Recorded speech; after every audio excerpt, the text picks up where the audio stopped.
wise man without a book is like a workman with no tools, and in the modern day, tools can make or break your business. This is EM360 with another Emerge 5 episode where we talk about the most exciting emerging technologies, trends, or businesses you need to be in the know about in the upcoming months. Today, we are talking about the 5 essential tools every startup needs in 2021. Kicking us off at number 5, we have Mimecast. Who knows startups like startups? Mimecast is a cybersecurity startup that blocks ransomware, protects from harmful information, and now protects your data through their sync and recover system. Let's say someone at your startup accidentally deleted an email with the exact requirements of your client. Well, no problem. Mimecast Sync and Recover provides a transparent end-user experience that archives everything from your business. Super, simple, safe.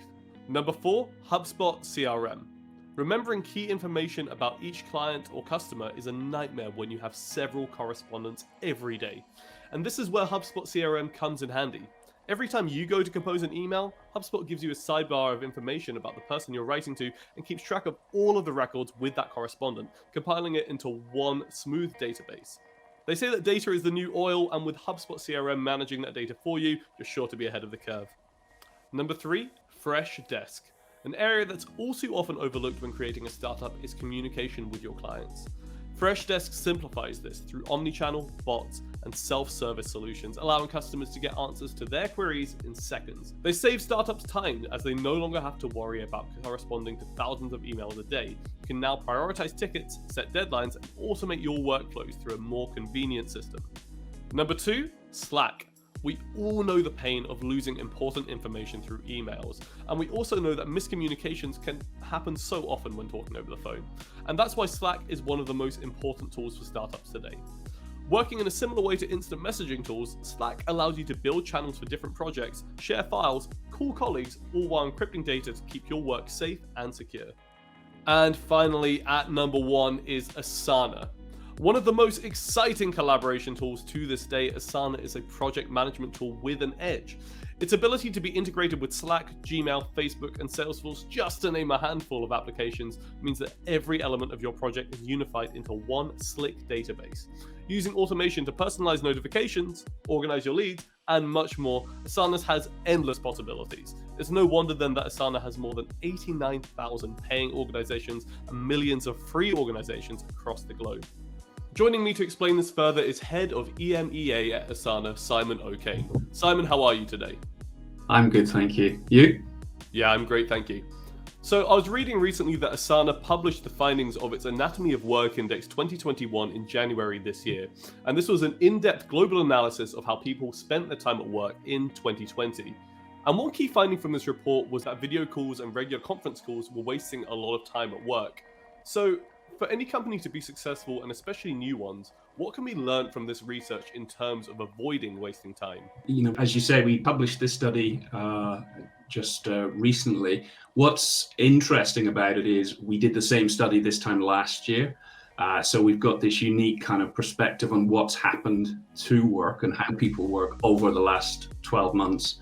And we did it globally with 13,000 knowledge workers in several different countries around the world. So, and had it curated by UC Berkeley. So we've got this perspective. And so what's changed? What's significant? It's quite incredible. It's it shows a picture of, I guess, not surprising and some very surprising things. So not surprising, people working a lot longer.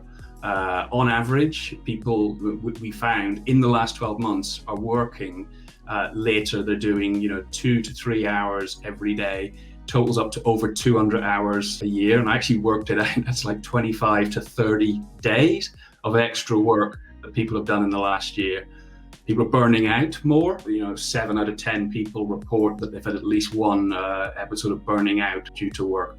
And just on and on, lots of other things. The ones that were really surprising, or that certainly jumped out for a lot of us, was the rise of this thing called imposter syndrome. So we've actually seen nearly 70% of people saying that they had this feeling of imposter syndrome, which even got bigger if you were new in a job, if you actually joined a new company during the whole kind of lockdown period. And what's that? It's this kind of feeling of self-doubt about your work accomplishments. How does what I'm doing at work, how does it contribute to the company's goals and missions? What are my roles and responsibilities having joined the company? So, quite a few. I can cover some of the others, but that's just to give you a flavor of the sort of things that were coming out of the study. Yeah, and I can imagine how frustrating that must be as well. So how do we shift the mindset in 2021 to have a truly productive year? And what needs to be put in place to achieve this? Yeah, so our perspective on this, and as a work management platform, we obviously feel that is a key contributor to making things better. The way I like to explain this is the kind of 3 C's, where the first C is the content in an organization and the creation of that content. So that's lots of tools from G Suite to Office, lots of storage areas like Drive and Dropbox and Box and on and on. Then you've got a lot of communication tools now, from Gmail and Outlook, Slack, Teams, Zoom, and on as well. What's not happened is that we haven't really moved forward in terms of the third C, which is coordination. How do we actually coordinate and orchestrate the work of the organization to drive towards its goals? How it's typically been done in the past has been spreadsheets or very specialized project management tools that are run by experts in project management.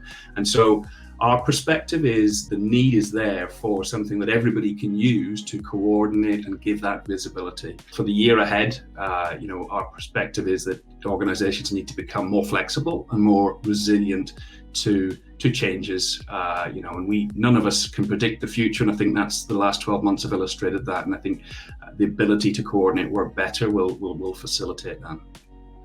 Lovely, thank you so much.